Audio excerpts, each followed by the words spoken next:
சோளிங்கர் யோக நரசிம்மர் திருக்கோவிலில் மழை நாள் இன்றும் மேலும் ரோப்கார் மாதாந்திர பராமரிப்பு காரணமாக 16ஆம் தேதியிலிருந்து 19ஆம் தேதி வரை ரோப்கார் சேவை நிறுத்தம் என கோவில் நிர்வாகம் அறிவிப்பு.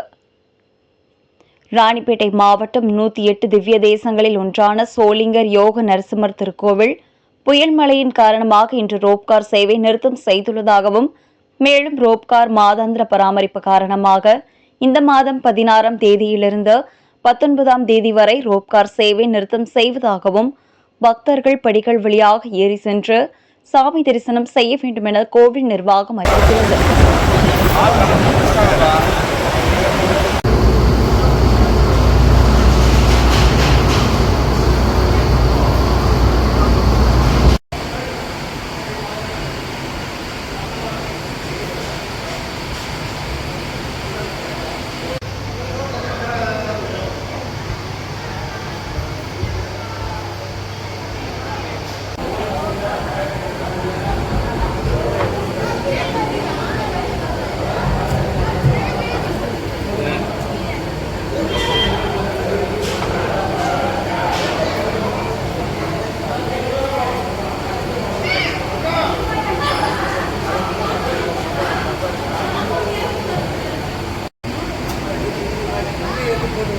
தண்ணி வருது.